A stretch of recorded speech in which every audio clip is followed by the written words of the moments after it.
রাসূলকে আমরা ভালোবাসি এর কিছু আলামত এবং নমুনা চিহ্ন আছে। রাসূল আকরাম সাল্লাল্লাহু আলাইহি ওয়াসাল্লামের যদি কেউ আশিক হয় তার এক নাম্বার গুণ হতে হবে রাসূলকে জীবনের প্রতিটা মুহূর্তে সবচেয়ে বেশি অনুসরণীয় এবং অনুকরণীয় মানতে হবে। যারা রাসূলকে অনুসরণীয় অনুকরণীয় মানবে তাদের পুরো জীবনটা রাসূলের সুন্নতের উপর সেজে যাবে, সুন্নতের বাইরে সে কোনো কাজ করতে পারবে না। আর যারা এভাবে রাসূলকে মহব্বত এবং ভালোবাসবে তারা আখিরাতে তো রাসূলের শাফাআত পাবে, কবরেও রাসূলের সহযোগিতা এবং শাফাআত পাবে। গত জুমায় আমরা বলেছিলাম রাসূল প্রত্যেকটা মুমিনের জন্য রওজাতে বসে দোয়া করেন যাতে করে সেই কবরের তিনটা প্রশ্নের উত্তর দিতে পারে। হাসরেও আমরা রাসূলের শাফাআত পাবো, জান্নাতেও আমরা রাসূলের সাথী হব। শুধু তাই নয়, আল্লাহ নবী সাল্লাল্লাহু আলাইহি ওয়াসাল্লাম ইরশাদ করেন যে আমাকে অধিক পরিমাণে ভালোবাসবে যদিও আমি তার অনেক আগেই দুনিয়া থেকে বিদায় হয়ে চলে এসেছি, সে আমার অনেক পরে আমার উম্মত হওয়ার সৌভাগ্য হয়েছে, এরপরেও আমি নবী দুনিয়াতে থাকা অবস্থায় তার সাথে স্বপ্ন যোগে দেখা দিব। বলেন সুবহানাল্লাহ। কিভাবে দেখা দিবেন? স্বপ্ন যোগে। এটা কোনো কল্প কাহিনী বানাওয়ার কোনো কথাবার্তা নয়। আল্লাহ নবী হাদিসে আল্লাহ নবী স্পষ্টভাবে বলেছেন قال النبي صلى الله عليه وسلم عن أبي هريرة رضي الله تعالى عنه قال قال رسول الله صلى الله عليه وسلم আল্লাহ নবীর বিশ্বস্ত সাহাবী হযরত আবু হুরায়রা রাদিয়াল্লাহু তাআলা আনহু বর্ণনা করেন আল্লাহর পয়গম্বর ইরশাদ করেছেন মান রাআনি ফিল মানাম, দুনিয়ার যেই উম্মত আমি নবীকে স্বপ্ন যোগে দেখে ফাকাদ রাআনি, সে অবশ্যই আমি নবীকেই স্বপ্নে দেখলো। ফাইন্না শাইতানা লা ইয়াতামাসসালু বি, কেননা শয়তান দুনিয়ার মানুষকে এক একজনকে এক একজনের আকৃতি ধরিয়া ঘুমের ঘরে এসে সাক্ষাৎ দেয়। ঘুমের ঘরে আপনার সাথে আপনার দাদা দাদি মরে গেছে তাদের সাথে সাক্ষাৎ হয়, ঘুমের ঘরে আপনার বন্ধুর সাথে আপনার বান্ধবীর সাক্ষাৎ আপনার সাথে হয়ে যায়। কিন্তু আল্লাহর পয়গম্বর বলেন শয়তান সব মানুষের আকৃতি ধারণ করতে পারলেও আমি নবীর আকৃতি শয়তান ধারণ করতে পারে না। কেউ যদি স্বপ্নে দেখে যে আমি নবীর সাথে সাক্ষাৎ করতেছি, আমি নবী গ্যারান্টি দিলাম অবশ্যই ওই উম্মত আমি নবীর সাথেই সাক্ষাৎ করলো। এটা বুখারী শরীফের হাদিস। এরপরে আরেক নবী আরেক হাদিসের মধ্যে আল্লাহর পয়গম্বর বলেন, এটাও বুখারীর বর্ণনা, عن أبي قتادة رضي الله تعالى عنه قال قال النبي صلى الله عليه وسلم আল্লাহর পয়গম্বর ইরশাদ ফরমান মান রাআনি ফাকাদ রাআনিল হক, যে ব্যক্তি স্বপ্ন যোগে আমাকে দেখে ওই ব্যক্তি বাস্তবে আমি নবীকে দেখে। কেননা শয়তান নবীর আকৃতি ধারণ করতে পারে না। ঘুমের ঘরে শয়তান আপনার সাথে বিভিন্ন ভাবে বিভিন্ন ব্যক্তির আকৃতি নিয়ে দেখা দেয়। দেখতেছে অমুক ব্যক্তিকে আপনি মারতেছেন, আসলে মিথ্যা কথা, তার সাথে আপনার কোনো ঝামেলাই নেই। এমনিতে ঘুমকারের এলোমেলো আজে বাজে স্বপ্ন আমরা দেখি যেগুলো অর্থহীন নিরর্থক, এগুলোর কোনো অর্থ নাই। কিন্তু রাসূলকে যদি কেউ স্বপ্ন দেখে রাসূল বলেন বাস্তবেই সে আমাকে স্বপ্ন দেখলো, কেননা শয়তান আমার আকৃতি ধারণ করতে পারে না। তবে কথা হলো কেউ স্বপ্ন দেখতেছে আল্লাহ নবী বসা আছে, নাউযুবিল্লাহ আল্লাহ নবীর মুখে দাড়ি নেই, নাউযুবিল্লাহ আল্লাহ নবী কষ্টে আছেন, নাউযুবিল্লাহ আল্লাহ নবী কাঁদতেছেন, সেও নবীকে দেখছে, তবে সে যে দেখছে নবীর মুখে দাড়ি নাই, আসলে কি নবীর দাড়ি আছে না নাই? আছে। তাহলে বুঝা গেল তার আমলের কমতি, তার যে বিভিন্ন জীবন চলার মধ্যে ভুল আছে, সে যে নবীর আদর্শ মানতেছে না। নবীকে দাড়িবিহীন দেখা মানে হলো তুমি নবীর পথে নাই। তুমি নবীর পথে নাই, তুমি শয়তানের পথে আছো। আবার নবীকে দেখছো তুমি কাঁদতেছে, নবী বিপদে আছে, এটাও তোমার ইমানের দুর্বলতা। তোমার মাঝে আমলের কমতি আছে, এটা অর্থ হলো তুমি তোমার চরিত্রকে সংশোধন করো। তুমি তোমার চরিত্র কি করো? সংশোধন করো। তুমি যে নবীকে দেখছো এটা বাস্তব, এটা নবীকে তুমি দেখছো, এটার মধ্যে কোনো মিথ্যা নেই। রাসূল আকরাম সাল্লাল্লাহু আলাইহি ওয়াসাল্লাম ইরশাদ ফরমান, যে ব্যক্তি আমি নবীকে স্বপ্ন দেখবে ওই ব্যক্তির জন্য কি সুসংবাদ। আল্লাহর পয়গম্বর বলেন, মান রাআনি ফিল মানাম ফাওয়াজাবাত লাহু শাফাআতি। রাসূল বলেন, যে ব্যক্তি আমি নবীকে স্বপ্ন দেখবে ওই উম্মতের জন্য সুপারিশ করা আমি নবীর পক্ষে ওয়াজিব হয়ে যাবে। ইমাম শাওরানি একটা হাদিস এনেছেন, তিনি ইরশাদ ফরমান, আল্লাহ নবী সাল্লাল্লাহু আলাইহি ওয়াসাল্লাম ইয়াকুল মিন হাযিহিল কাইফিয়াতি ইয়ানি আল্লাহুম্মা সাল্লি আলা রূহি মুহাম্মাদিন ফিল আরওয়াহ ওয়া আলা জাসাদি মুহাম্মাদিন ফিল আজসাদ ওয়া আলা কবরি মুহাম্মাদিন ফিল কুবুর। এটা একটা দুরূদ, আমার সাথে বলেন, আপনারাও শিখতে পারবেন। আল্লাহুম্মা সাল্লি আলা রূহি মুহাম্মাদিন ফিল আরওয়াহ ওয়া আলা জাসাদি মুহাম্মাদিন ফিল আজসাদ ওয়া আলা কবরি মুহাম্মাদিন ফিল কুবুর। ইমাম শাওরানি বলেন, আল্লাহর পয়গম্বর ইরশাদ করেছেন, যেই ব্যক্তি এই দুরূদটা বেশি বেশি করিয়া পাঠ করবে, রাআনি ফি মানামি, ওই ব্যক্তি আমি নবীকে স্বপ্ন যোগে দেখবে। ওয়া মান রাআনি ফি মানামি, আর আমার যে উম্মত আমি নবীকে স্বপ্ন যোগে দেখলো, রাআনি ইয়াউমাল কিয়ামাহ, অবশ্যই ওই উম্মতের সাথে হাসরের ময়দানে আমি নবীর সাক্ষাৎ হবে। আল্লাহু আকবার। ওয়া মান রাআনি ইয়াউমাল কিয়ামাহ, আর যে উম্মতের সাথে আমার সাথে হাসরের ময়দানে সাক্ষাৎ হবে, শাফাআতুল লাহু, আমার উম্মতের সাথে সাক্ষাৎ হওয়ার মানে হলো আমি তার জন্য সুপারিশ করব। আল্লাহু আকবার। নবীর সাথে দেখা হওয়া মানে হলো নবী আমার জন্য কি করবেন? সুপারিশ করবেন। বুঝা গেল যারা নবীর শাফাআত পাবে না, সুপারিশ পাবে না, তাদের সাথে হাসরের ময়দানে নবীর সাথে দেখাও হবে না। কারণ তারা তো দুনিয়াতে নবীকে নেতা মানে নাই। নেতা মানেছে আব্রাহাম লিঙ্কনকে, নেতা মানেছে ফেলিস্টোকে, নেতা মানেছে টুরুকে, আরো যারা যারা আছে দুনিয়ার বড় বড় পতিত দার্শনিক যারা ছিল তাদেরকে যারা অনুসরণ করছি। রাসূল বলেন, আল মারউ মা মান আহাব্বা, তুমি যাকে নেতা মানছো তুমি তার দলে চলে যাইবা। ওই তুমি যখন তার দলে চলে যাইবা আর নবীর দলে আসার কোনো সুযোগ নাই। নবীর দলে আসার সুযোগ না হলে নবীর সাথে সাক্ষাতের সুযোগ না। তাহলে যে ব্যক্তি নবীর সাথে সাক্ষাৎ হবে, রাসূল বলেন ওই ব্যক্তির জন্যই আমি নবী সুপারিশ করব।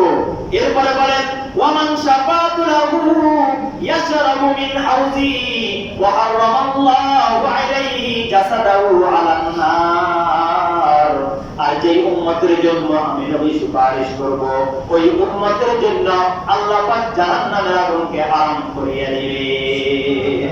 আল্লাহু আকবার। তাই নবীর সাথে সাক্ষাৎ হলে শাফাআত হবে। নবীর শাফাআত নসিব হয়ে গেলে আমার উপরে জান্নাত ওয়াজিব হয়ে যাবে। এই কারণে নবীর শাফাআত আমাদের উপরে আছে না নাই? নবীর সাথে যদি দুনিয়াতে স্বপ্ন যোগে দেখা হয়, বুঝতে হবে আপনার সানবোবা। আর যদি নবীকে স্বপ্ন যোগে আপনি না দেখেন, আপনি স্বপ্ন যোগে আপনার বন্ধুকে দেখেন, বান্ধবকে দেখেন, স্বপ্ন যোগে আপনি আপনার নিকট আত্মীয়কে দেখেন, তার মানে বুঝা গেল তাদের সাথে আপনার হৃদয়ের টান আছে, হৃদয়ের সম্পর্ক আছে। আর নবীকে আপনি স্বপ্নে দেখেন না, তার মানে হলো নবীর সাথে আপনার হৃদয়ের টান এখনো তৈরি হয় না। আল্লাহ আমাদের সকলের অন্তরের সাথে নবীর অন্তরের টান এবং মহব্বত তৈরি করবেন, বলেন আমিন। তাহলে নবীর শাফাআতের অন্যতম একটা উসিলা হলো নবীকে স্বপ্ন যোগে দেখা। নবীকে যদি আপনি স্বপ্ন যোগে দেখতে চান তাহলে আপনি কি করবেন? কিছু আমল আপনাকে করতে হবে। নবীর স্বপ্ন, নবীরা যতগুলো স্বপ্ন দেখতেন, নবীদের স্বপ্নগুলো হলো নবী। নবীদের স্বপ্নের মাঝে কোনো ভুল নাই, নবীদের স্বপ্নের মাঝে কোনো ভুল নাই। নবীরা যেটা স্বপ্ন স্বপ্ন দেখতেন এটাও ওহী।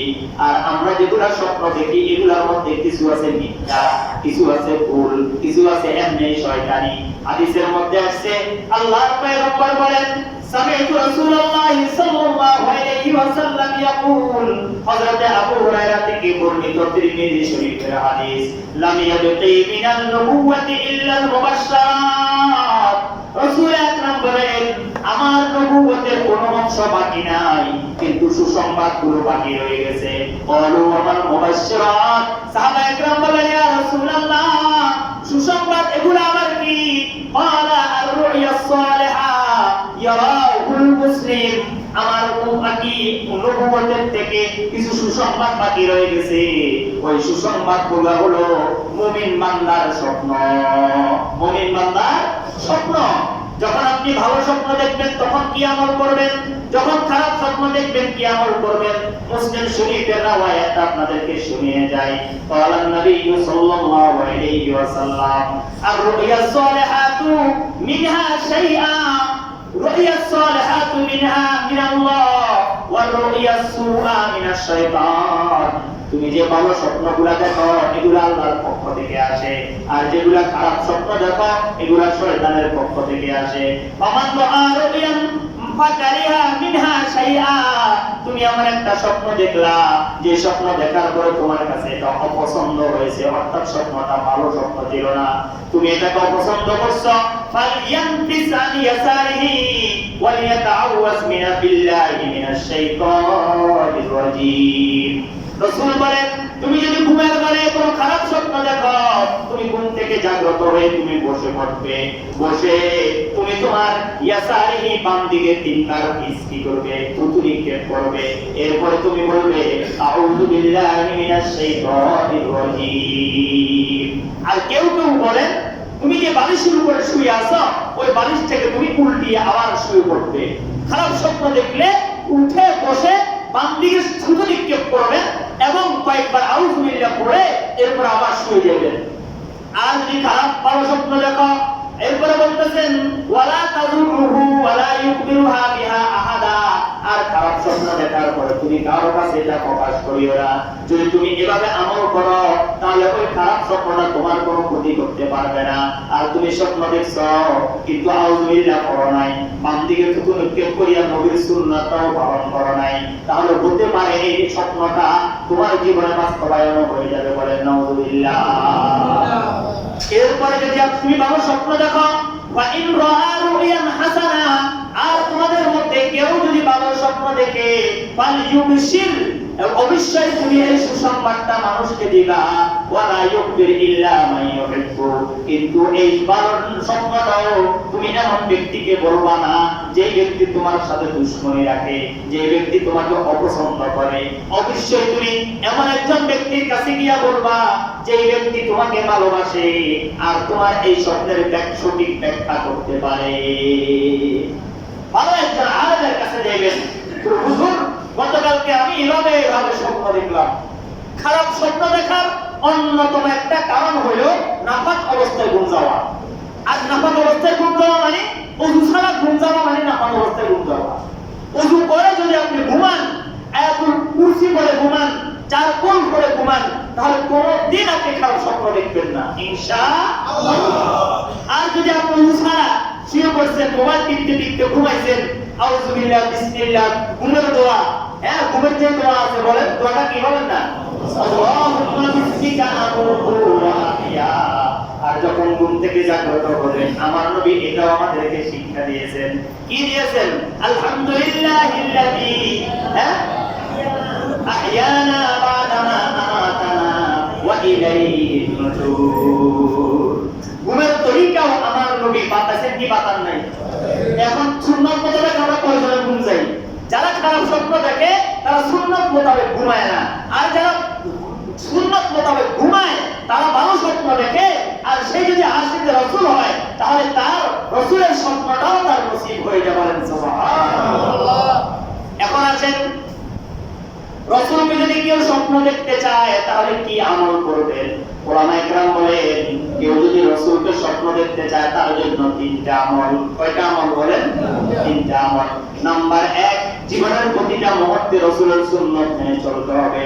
তুমি ঘুমাইতেছো সুন্নাত মোতাবেক ঘুমাও, ঘুম থেকে উঠছো সুন্নাত মোতাবেক উঠো, তুমি বাথরুমে প্রবেশ করলে সুন্নাত মোতাবেক বের হইলা সুন্নাত মোতাবেক, তুমি খানা খাইলা সুন্নাত মোতাবেক, তুমি রাস্তায় চললা সুন্নাত মোতাবেক। অর্থাৎ এক কথায় তোমার পুরো জীবনটাকে সুন্নাত মতো তুমি যদি সাজাইতে পারো। নাম্বার 2, যদি তুমি রাসূলের উপরে বেশি বেশি করিয়া দুরূদ ও সালাম প্রেরণ করতে পারো। নাম্বার 3, যদি তুমি রাসূলকে মহব্বত করো। কয়টা আমল বলে? তিনটা আমল। 1 নাম্বার আমল সুন্নাত মোতাবেক চলা, 2 নাম্বার আমল বেশি বেশি করে রাসূলের উপর কি করা? বলেন কি করা? দুরূদ পড়া।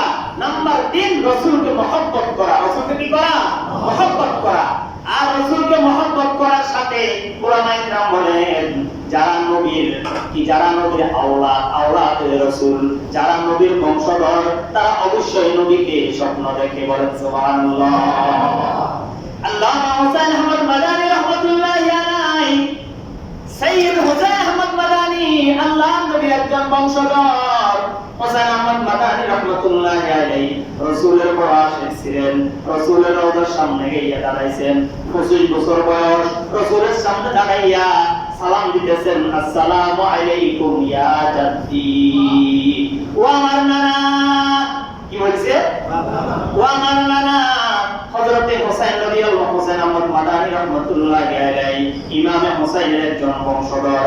তাদের বাড়ি হলো হিন্দুস্তানে। হুসাইন আহমদ মাদানী রাসূলের রওজার সামনে গিয়ে বলে, আসসালামু আলাইকুম ইয়া জাদ্দি। উপস্থিত লোকজন বলে, হুসাইন আহমদ মাদানী জাদ্দি নানা বলিয়া রাসূলকে সম্বোধন করছেন। আর আল্লাহর পয়গম্বর রওজা থেকে জবাব দিয়েছেন, ওয়া আলাইকুম আসসালাম ইয়া ওয়ালাদি। আল্লাহু আকবার। ও আমার নাতি, তুমি তোমার উপরে সালাম বর্ষিত হোক।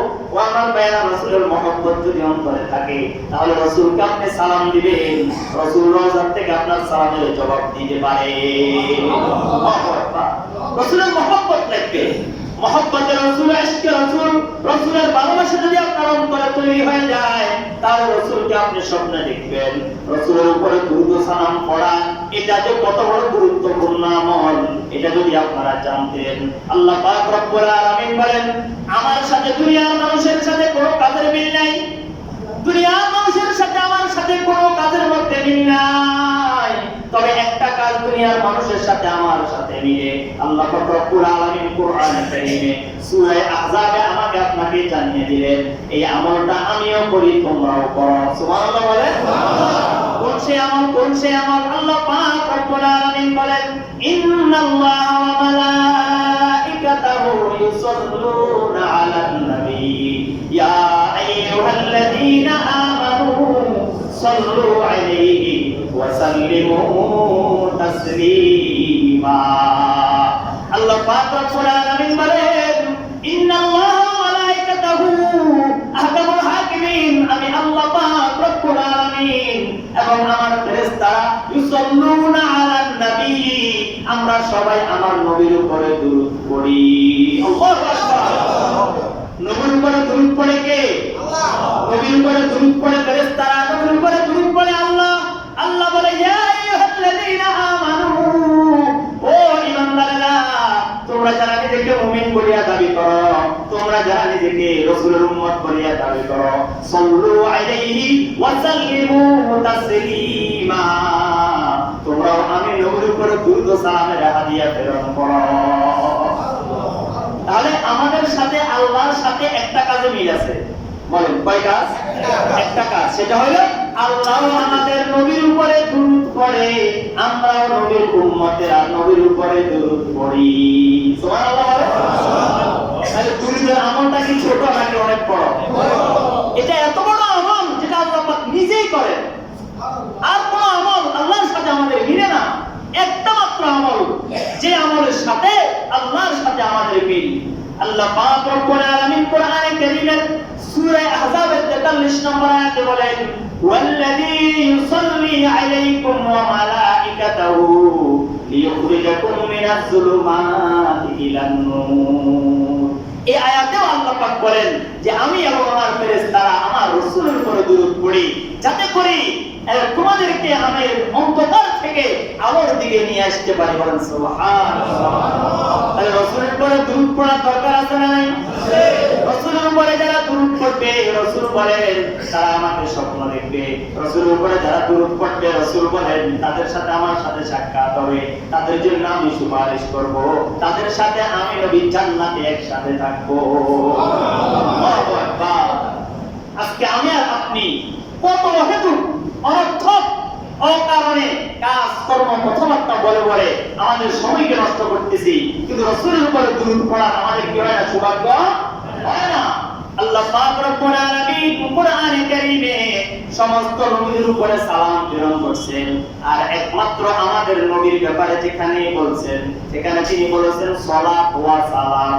সালাত মানে দুরূদ, সালাম মানে হলো সালাম অথবা শান্তি।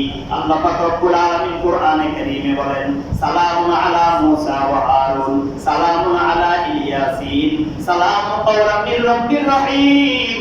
এভাবে কোরআনে কারীমে যত নবীর আলোচনা আল্লাহ পাক বলেছেন, আল্লাহ বলেছেন শুধু সালামের কথা, আর আমাদের নবীর ব্যাপারে যেখানে বলেছেন ইউসাল্লুনা আলান নবী ওয়া সাল্লিমু তাসলিমা। সব নবীদের জন্য হলো সালাম, আর আমাদের নবীর জন্য হলো সালাত ও সালাম। বলেন সুবহানাল্লাহ। সব নবীদের জন্য হলো শুধু কি? সালাম, আর আমাদের নবীর জন্য হলো সালাত ও সালাম। রাসূলের উপরে যদি আপনি অধিক পরিমাণে দুরূদ পড়তে পারেন, দুনিয়াতে রাসূল স্বপ্নযোগে এসে আপনার সাথে সাক্ষাৎ দিবেন। দুরূদ যে এটা কত বড় আমল, দুরূদ যে এটা কত বড় আমল, এটা বলে শেষ করা যাবে না। একটা ঘটনা বলি, কিতাবের মধ্যে আছে, কিতাবের মধ্যে লেখেন রাসূল আকরাম সাল্লাল্লাহু আলাইহি ওয়াসাল্লাম একটা ঘটনা অত্যন্ত সুন্দরভাবে বর্ণনা করেছেন। তাবরানী শরীফের মধ্যে এই বর্ণনাটা আসছে। আর আব্দুর রহমান ইবনে সামুরা, হযরত আব্দুর রহমান ইবনে সামুরা রাদিয়াল্লাহু তাআলা আনহু থেকে বর্ণিত, قال خرج علينا رسول الله صلى الله عليه وسلم। একদিন আমরা সাহাবায়ে কেরাম বসা, সকালবেলায় আল্লাহর পয়গম্বর আমাদের মাঝে তাশরীফ আনলেন। তারপরে বললেন ইন্নী রাআইতুল বারিহাতা আজাবা।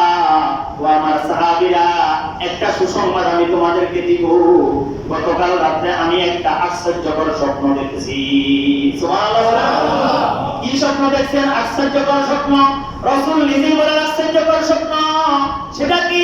রাআইতু রাজুলান মিন উম্মতি ইয়াযহাবু আলাস সিরাত।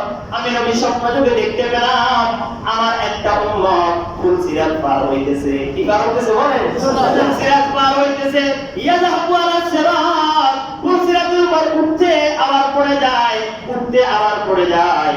ইয়াযহাবু আলাস সিরাতি মাররাতান ওয়া ইয়াহবু মাররাতান, আবার হামাগুড়ি দিয়ে আবার উঠার চেষ্টা করে। ওয়া ইয়াতাআল্লাকু মাররাতান, আবার পড়ে যায়, আবার ফুলসিরাতের রশি ধরে লটকে থাকে। ফাজাআতুহু সালাতুহু আলাইয়া, এমন সময় আমি দেখলাম তার নিকটে তাকে উদ্ধার করার জন্য, বাঁচানোর জন্য সে তার জীবনে আমি নবীর উপরে যতগুলো দুরূদ পড়েছে ওই দুরূদগুলো তার সামনে এসে হাজির হয়ে গেছে।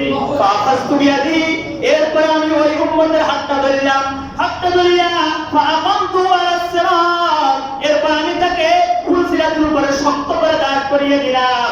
হাত্তা জাওয়াজাহু, এরপর আমি দেখতে পেলাম ওই উম্মতকে দাঁড় করানোর পরে বিজলির আকারে চোখের পলক ফেলতে ওই উম্মত ফুলসিরাত পার হয়ে গেছে।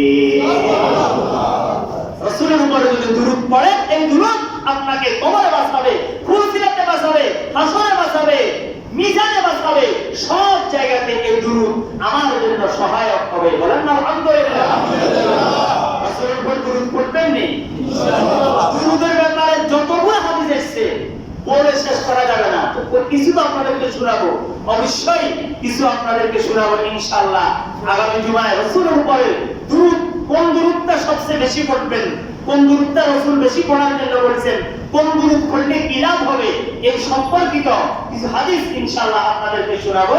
আল্লাহ পাক রব্বুল আলামিন আমাদেরকে বেশি বেশি করিয়া রাসূলের উপর দুরূদ পড়ার তৌফিক দান করেন। বলেন আমিন। তো ভাই, আপনি লম্বা দুরূদ পাইবেন না, ছোট দুরূদটা পড়বেন। সাল্লাল্লাহু আলাইহি ওয়াসাল্লাম, বলেন সাল্লাল্লাহু আলাইহি ওয়াসাল্লাম, সাল্লাল্লাহু আলাইহি ওয়াসাল্লাম, সাল্লাল্লাহু আলাইহি ওয়াসাল্লাম।